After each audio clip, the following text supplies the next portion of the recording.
வேதாகமத்தில் யாபேஸ் என்கிற ஒரு மனிதனை பார்க்கிறோம். அவன் எப்படிப்பட்ட மனிதனா இருந்தா?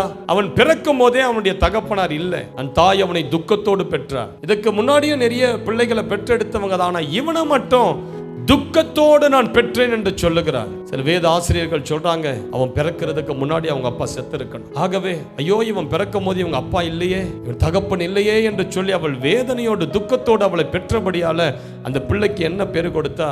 யாபேஸ். எவ்வளோ பிள்ளைகளை நம்ம ஹாஸ்பிட்டல்ல பார்க்கிறோம், கைவிடப்பட்ட பிள்ளைகள். கவர்மெண்ட் ஹாஸ்பிட்டல் போனீங்கன்னா பெத்து முடிச்சு அப்படியே வச்சுட்டு ஓடி போயிடுவாங்க. அனாதை பிள்ளைகளா, தகப்பன் இறந்துட்டார், தாய் அப்படியே பெத்து ஹாஸ்பிட்டல்ல விட்டுட்டு ஓடி போயிடுவாங்க. எவ்வளவு அப்படி அனாதை பிள்ளைகள், சிறு பிள்ளைகள் இருக்கு. தாய் தகப்பன் முகத்தையே பார்க்காத பிள்ளைகள். யாபேஸ் அப்படிதான். எல்லாரும் அவனை நிந்தித்து இருப்பாங்க. ஆனா யாபேஸ் என்ன பண்ணா? ஆண்டவரை நோக்கி ஜெபிச்சான். இஸ்ரவேலின் தேவனாகிய கர்த்தரை நோக்கி விண்ணப்பம் பண்ணினான். என்ன சொல்லி விண்ணப்பம் பண்ணினான்? தேவனே என்னை ஆசீர்வதி, என்னை ஆசீர்வதி.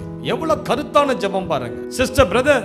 கர்த்தர் உங்களை ஆசீர்வதிக்க சொல்லி முதல்ல அதற்காக ஜெபம் பண்ணுங்க. முதல்ல நீங்க சாட்சியா இருந்தா தான் மற்றவர்களை ஆண்டவருக்குள்ள நடத்த முடியும். நீங்களே பல கோடி லட்சங்கள்ல கடன்ல இருக்கும் போது, வா பிரதர், அங்க வந்தீங்கன்னா ஆண்டவர்கள் ஆசீர்வதிப்பார், கிழிப்பார். உன் வாழ்க்கையை கிழிஞ்சு இருக்கும் போது மற்றவங்களுடைய வாழ்க்கையை எப்படி நீ தைக்க முடியும்? ரோட்ல ஒருத்தன் சோப்பு வித்துட்டு இருந்தானா, இந்த சோப்பை வாங்கி பயன்படுத்தினீங்கன்னா நீங்க உங்க ட்ரெஸ் எல்லாம் பளிச்சுன்னு. அவன் ட்ரெஸ் பார்த்தா அழுக்கா கந்தலும் நாத்தம் பிடிச்சிருந்தது. யார் அவங்ககிட்ட சோப்பு வாங்குவாங்க? நீங்க ஆசீர்வாதமா இல்லாம மற்றவர்களுக்கு இயேசு உங்களை ஆசீர்வதிப்பாருன்னு சொன்னீங்கன்னா முதல்ல அவன் உங்க வாழ்க்கையை பார்ப்பான். உன் வாழ்க்கை எப்படி இருக்கு? நீ சொல்ற இந்த ஆசீர்வாதம் வரும்னு சொல்றேன், அந்த ஆசீர்வாதம் முதல்ல உன் வாழ்க்கையில இருக்குதா? தேவ பிள்ளைகள் ஆசீர்வாதமா தான் இருக்கணும். இதற்காக தான் இயேசு சிலுவையில மரித்தார். அதற்காக நீங்க ஜெபிக்கணும். கர்த்தாவே என்னை ஆசீர்வதிங்கன்னு சொல்லி யாபேசை போல ஜெபிக்கணும். யாபேஸ் அப்படிதான் ஜெபிச்சான். தேவரே, நீர் என்னை ஆசீர்வதித்து என் எல்லைகளை பெரிதாக்கி.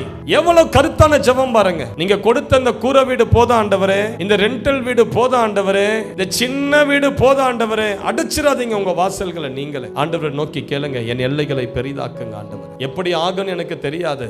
என்கிட்ட ஒரு வீடு வாங்க என்கிட்ட பணம் கிடையாது. ஆனா நான் ஜெபிக்கிறேன், விசுவாசத்தோடு ஜெபிக்கிறேன், என் எல்லைகளை பெரிதாக்குங்க. என் கணவருக்கு ஒரு வீட்டு வாங்க வருமானம் கிடையாது, அவரே கூலி வேலை செய்யறாரு. ஆனா நீங்க ஜெபம் பண்ணி பாருங்க, என் எல்லைகளை பெரிதாக்குங்க. கர்த்தர் நிச்சயமா உங்க வீட்டை ஆசீர்வதிப்பார், அற்புதம் செய்து உங்களை மகிழ பண்ணுவார்.